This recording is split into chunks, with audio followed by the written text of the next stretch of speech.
The Outlook Business Spotlight Southern Achievers Awards, a celebration of leaders who think beyond boundaries and redefine possibilities. The Southern Achiever Awards honors excellence across diverse sectors: business, education, healthcare, community service, and more. The event opened with a thought-provoking keynote address by Neeraj Thakur, editor, Outlook Business. The contributions of Southern India as a whole cannot be overstated, whether it is the technology powerhouse of Bengaluru, the entrepreneurial energy of Hyderabad, or the cultural richness and skilled talent of Kerala.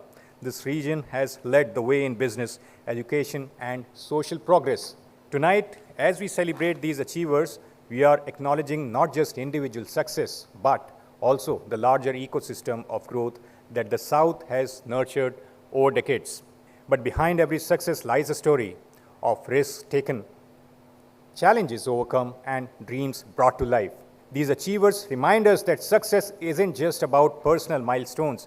It is about building businesses that create jobs, uplifting communities, and leaving behind a legacy of positive impact. To the winners and nominees this evening, your journeys are truly inspiring. Whether you have made breakthroughs in technology, led successful businesses, created opportunities through education, or driven social change, your contributions set an example for all of us. You show us what determination and innovation can do, and there are no limits to what can be achieved. For Tamil Nadu and the southern region, the future holds immense promise. The next chapter will be written by leaders like you, by businesses that embrace sustainable growth, by industries that innovate, and by individuals who continue to raise the bar of excellence. At Outlook Business, we are proud to shine a light on these achievements. It is evenings like this that remind us why it is so important to celebrate success, not just to applaud those who have achieved it, but to inspire many others to follow in their footsteps. To all our winners, congratulations. May your work continue to set new benchmarks and inspire generations to dream bigger and achieve more. And to everyone gathered here, thank you for joining us in this celebration of hard work, vision, and excellence. Let tonight be a reminder that with the right effort and determination, greatness is within the reach of all of us. Thank you, and let's celebrate these incredible achievers together.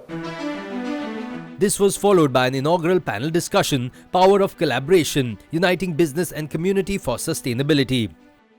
It's very important to collaborate, to be sustainable, to create a sustainable business. To both of you, my first question is that, collaboration between business institutions and communities is key for sustainable progress. How does your organization currently engage with communities or other businesses to drive sustainability? Goal for the company in 2025, we have set that all the company operated vehicles will either be e-vehicles or CNG vehicles to bring out the sustainability from the supply end and to the distribution end as well. So it is not just the company that works. It works with multiple agencies to bring people on board to achieve these objectives. So on that front, the collaboration with the other businesses is imperative. The power of collaboration is such a way that in those days, people used to, even including Hyundai, they used to tell us that there is a gap between the academia and the industry. When the student is coming out of the education institutions, they are not fulfilling their skill, and ultimately we have to spend large amount of money and time to train them to cope up with our standards. This was the repeated complaint we were questioned some years before. But today, when the student, even in the third year, when they come for, even the companies visit, and when they pick up, in fact, the boy is able to get into the standards of the university, even well before the training, for a very simple reason.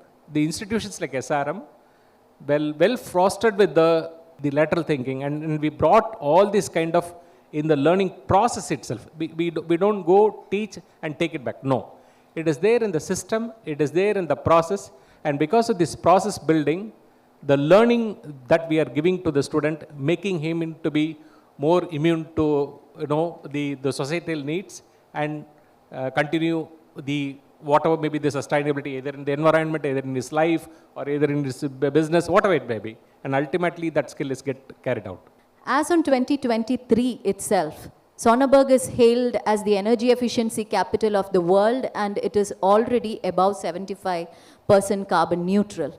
So given this background, a company like Danfoss, for us, it was but natural to have an ambitious target to be sustainable in everything that we do, the way we walk the talk, as well as how we are translating it to the community and the nation. And we took on an ambitious target to be carbon neutral by 2030. And happy to share, we already became carbon neutral in our headquarters in Denmark as on December 2022. And our campus in Chennai is above 90% carbon neutral. And this was possible. How we have been walking the talk is using 3 major mantras to help us achieve our carbon neutrality target, our climate target. The first one being decarbonization. The second is circularity, and the third one is diversity and inclusion. So from a decarbonization point of view, what we are doing to help our customers as well as what we walk the talk is to follow something called reduce, reuse, and resource. So we reduce our energy consumption as we are ramping up our production as well as our goals. The second part of it is reuse.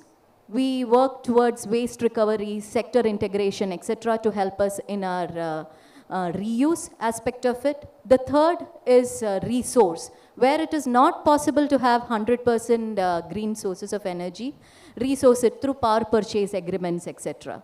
So this has actually been helping us in both our campuses, and this is how we have been helping many of our customers as well.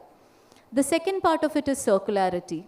We have taken an ambitious target that all new products developed by Danfoss will have a circularity quotient embedded in it by 2030. And the existing products will also have a circularity quotient. So we have some refurbished production lines which take on some of our products at the end of its life cycle, refurbish it, and give it back to the customer with the same Danfoss quality guarantee. Last but not the least, diversity and inclusion. This is a very important area which we work on. Right now, as we speak, most of us are talking about women's empowerment and many other things. The moment we say diversity, equity, and inclusion, it's mostly 2 genders which come up. But as we are speaking, currently across the world, if we actually ask how many gender identities are there, a quick question if we kind of ask, the answer is that there are 163 gender identities in the world, and we are still counting. And we are still working on 1, 2, 3, the binaries and the quick non-binaries.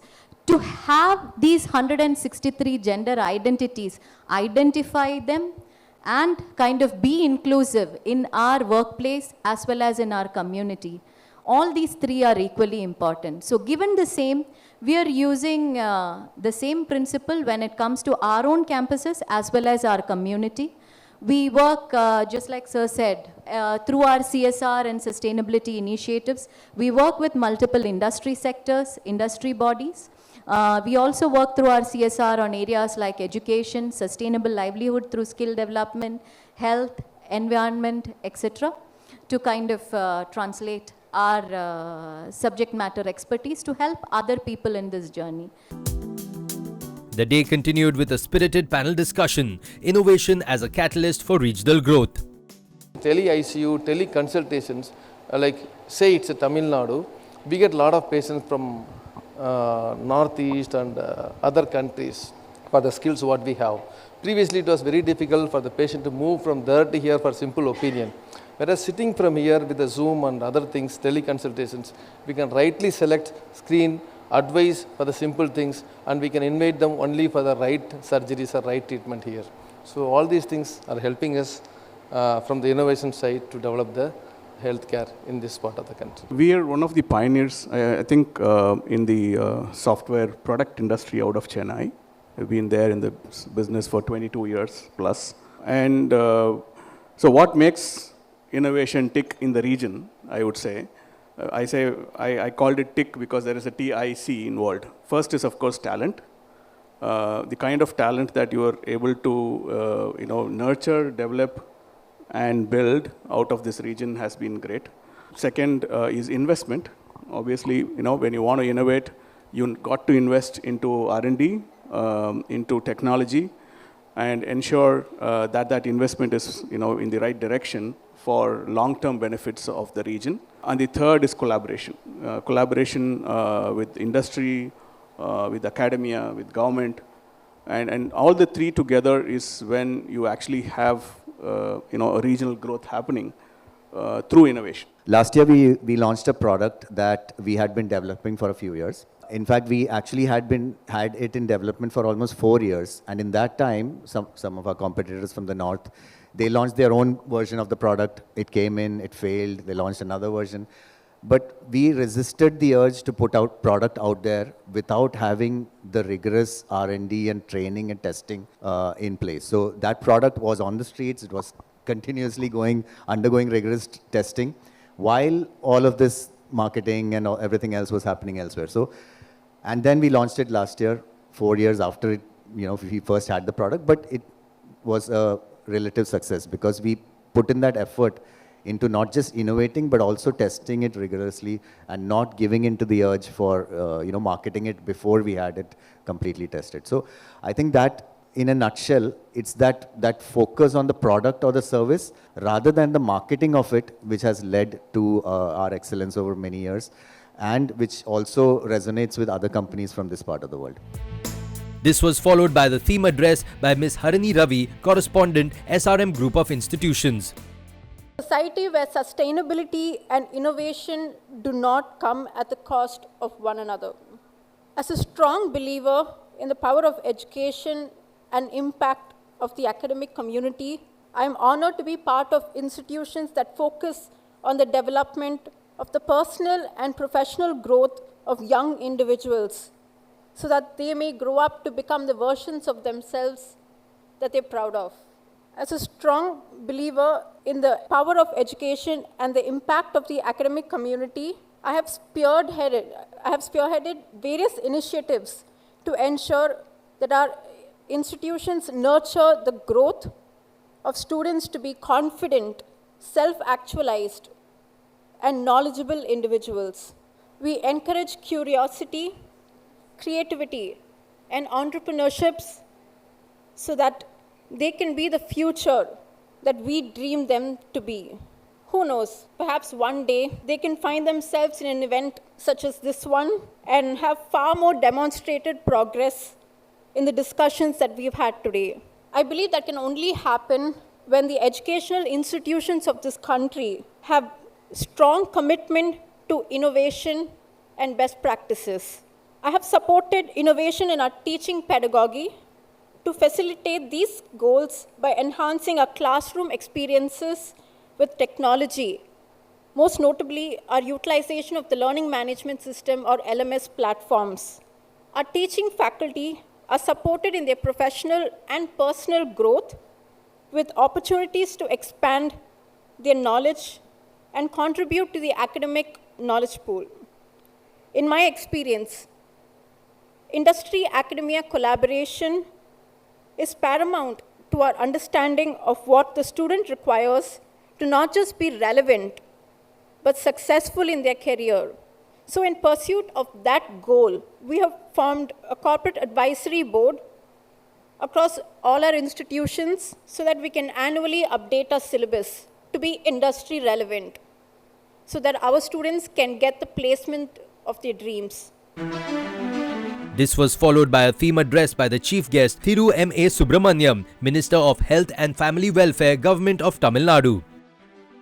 தென்னாட்டைச் சேர்ந்த சிறந்த பல்வேறு துறைகளில் சிறந்து விளங்குபவர்களுக்கு விருதுகள் வழங்கப்படுகிற இந்த நிகழ்ச்சிக்கு என்னையும் அழைத்து சிறப்பித்திருக்கிற இந்த அமைப்புக்கு என்னுடைய நன்றியினை தெரிவித்துக் கொள்கின்றேன். அவுட்லுக் பத்திரிகை என்பது இன்றைக்கு அவுட்லுக் பிஸ்னஸ், அவுட்லுக் மணி, டிராவலர், லியூக்ஸ், ஹிந்தி போன்ற 5 வகையான பத்திரிகைகளை நடத்தி அதில் பல லட்சம் பேரை தன்னகத்தே வாசகர்களாகவும் இணையத்தின் மூலம் வாசகர்களாகவும் கொண்டிருக்கிற ஒரு மிக சிறந்த அமைப்பு.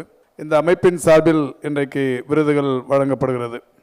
மருத்துவத்துறையில் மட்டுமல்லாது பல்வேறு துறைகளில் சிறந்து விளங்குகிற, கொடிகட்டி பறக்கிற, சிறப்பான வகையில் இன்றைக்கு முத்திரை பதித்திருக்கிற ஒரு 23 நிறுவனங்களுக்கு இந்த விருதுகள் வழங்கப்படுவது குறித்து உண்மையில் நான் மகிழ்ச்சி அடைகிறேன். விருதுகளை பெற வருகை தந்திருப்பவர்களுக்கு மகிழ்ச்சி நிறைந்த பாராட்டுக்களை தெரிவித்துக் கொள்கின்றேன்.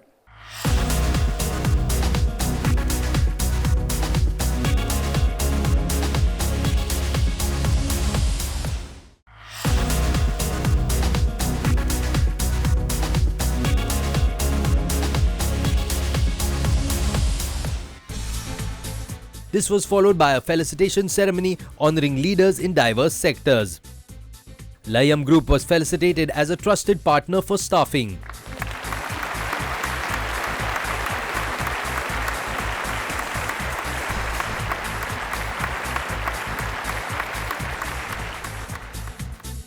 Sterlite was felicitated as the most innovative lighting brand of India.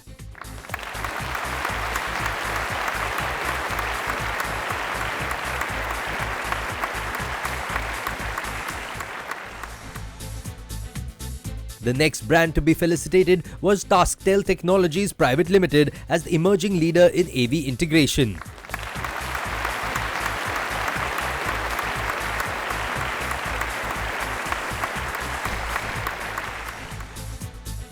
Hindustan Group of Institutions was felicitated as the Best University of the Year South.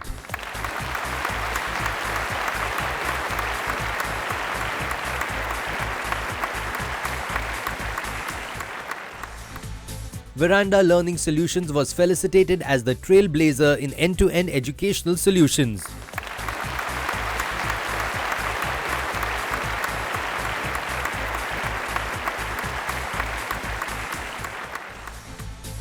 The next brand to be felicitated was SRM Global Hospitals as Best Cardiology Hospital of the Year.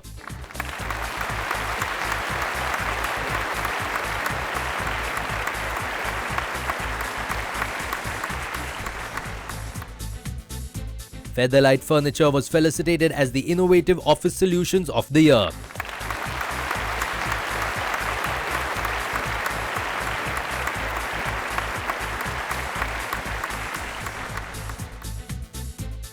The next brand to be felicitated was Zoho as CRM of the Year.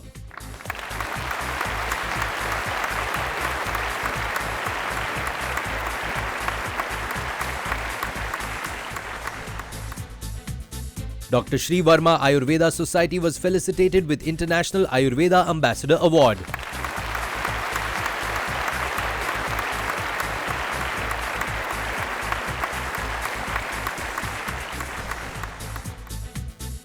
The next brand to be felicitated was Anio Biotech as the Best Emerging Biotech Company.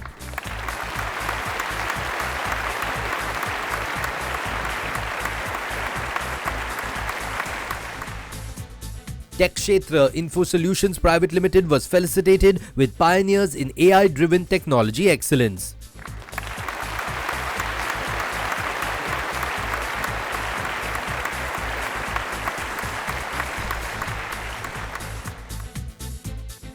The next brand to be felicitated was Language as Excellence in Craftsmanship.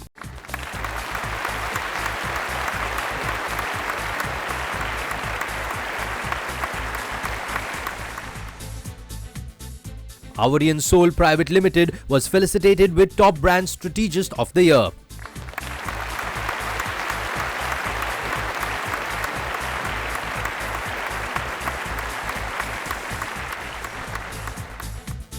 The next brand to be felicitated was PhonePe as FinTech Company of the Year.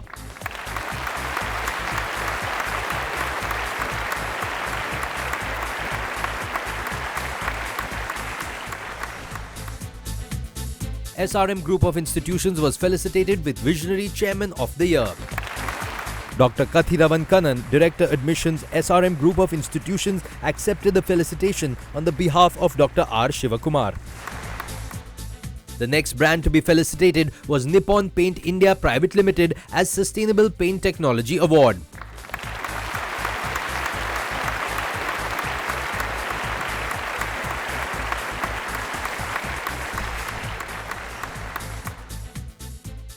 DAC Developers Private Limited was felicitated with Most Preferred Brand by Real Estate Sector.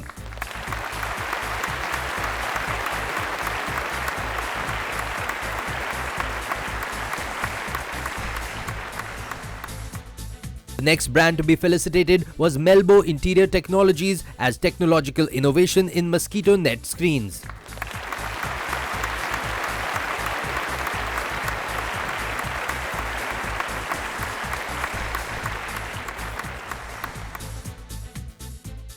Dr. Franco Babu was felicitated with Most Influencing Dentist 2024.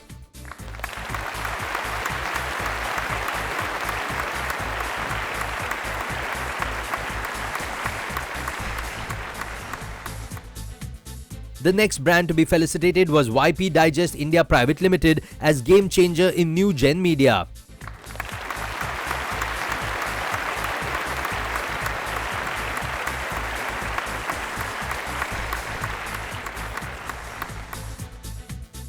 SRM Group of Institutions was felicitated with Educational Institution of the Decade.